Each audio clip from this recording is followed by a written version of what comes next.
مفتی سعید احمد صاحب رحمۃ اللہ علیہ، جو ہندوستان کی بہت بڑی شخصیت تھی، دارالعلوم دیوبند کے بڑے محدث تھے، انہوں نے اپنی کتاب تحفۃ العلمائی میں لکھا ہے، اور وہ خود بھی اس سال رخصت ہو گئے انہی ایام میں، قریب میں رمضان کے آخری دنوں میں۔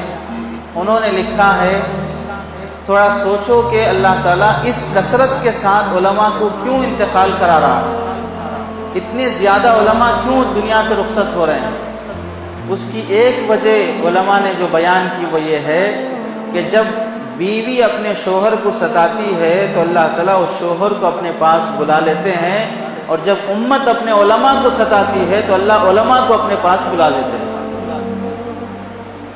اور دشمن جو چال اور مکاری چل رہا ہے علماء سے نفرت پیدا کرنے کی، علماء سے دوریاں پیدا کرنے کی، ان میں سے بہت سے پلاننگ میں سے یہ ہے کہ اب یہ علماء اپنی طرف سے بولتے رہتے، فلاں کرتے رہتے، اب ان کے حساب سے چلے تو نہیں ہوتا، نیا زمانہ ہے، ٹیکنالوجی ہے، یہ سب دیکھنا پڑتا، فلاں کرتا۔ علماء کے علم اور ان کی شان میں توہین تحقیر کر کے ان کی بات کی اہمیت کو گھٹا کر دین سے دوری کرنے کی جو پلاننگیں ہو رہی ہیں، تو جب علماء کی تحقیر، توہین، تذلیل، انہیں ڈسگریس کیا جائے گا تو یہ ان کی شان میں جو تکلیف دہ باتیں ہوتی ہیں، اللہ تعالیٰ ان کی اس بدعملی کی وجہ سے علماء کو اپنے پاس بلا لیتے ہیں۔ یہ ایک ہے علماء سے دوری کا طریقہ کہ علماء ہیں، آپ ان سے دور کٹے ہوئے جی رہے ہیں، یہ بھی اللہ کی طرف سے عذاب ہے۔ دوسرا یہ ہے کہ آپ تو ہیں، علماء نہیں ہیں، یہ بھی اللہ کی طرف سے عذاب ہے، کیونکہ آپ کے لیے نبی کا نائب اور خلیفہ، نبی کا وارث دنیا سے چلا گیا جو رہبری کرنے والا تھا۔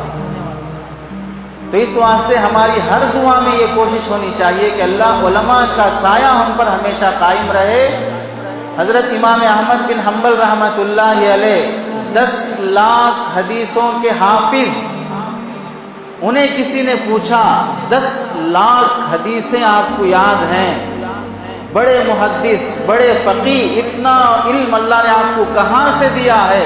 تو انہوں نے کیا فرمایا، 30 سال میرے ہو گئے نماز پڑھتے پڑھتے جب اب میں بیان کر رہا ہوں۔ امام احمد بن حنبل فرماتے ہیں 30 سال ہو گئے میری فرض نماز ادا کرتے ہوئے، آج تک اللہ گواہ ہے کوئی نماز ایسی خالی نہیں گزری جس کے بعد میں نے اپنے علماء اور اساتذہ کے لیے دعا نہ کیا ہوں۔ ہر نماز کے بعد میں اپنے علماء اور اساتذہ کے لیے دعا کرتا ہوں۔ تو اس واسطے علماء کی زندگی، ان کی صحت اور ان کی عمر کی برکت کے لیے ہمیں دعا کرنا چاہیے، وہ ہمارے دین کے رہبر ہوتے ہیں۔ 100 میں سے 1% عالم کو بھی آپ دکھا نہیں سکتے جو آپ کی دنیا کو لوٹنے والا بنا ہو۔ آپ جس عالم کو بھی دکھائیں گے وہ آپ کی دین کی رہبری کرنے والا ملے گا، دنیا کا لوٹنے والا نہیں ملے گا۔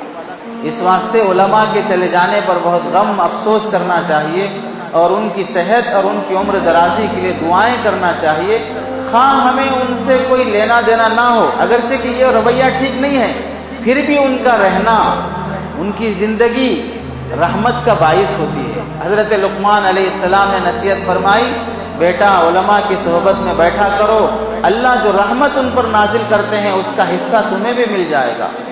فاسقوں فاجروں کی صحبت سے بھاگا کرو، جو لعنت ان پر برستی ہے اس کا کچھ نہ کچھ حصہ تمہارے کھاتے میں بھی آئے گا۔ تو اس واسطے علماء کی شان میں کسی بھی طرح کی بے ادبی نہ ہو، گستاخی نہ ہو، بدتمیزی نہ ہو۔ حضرت تھانوی رحمۃ اللہ علیہ نے فرمایا، زندگی میں اگر کبھی ایک بار بھی کوئی آدمی جان بوجھ کر علماء کی شان میں بدتمیزی کر دے تو اللہ تعالیٰ اس کی نسل سے دین کا علم اٹھا لیتے ہیں۔ اب کبھی اس کی نسل میں کوئی عالم، کوئی حافظ، کوئی دیندار پیدا ہونے کا تصور ہی نہیں کر سکتا۔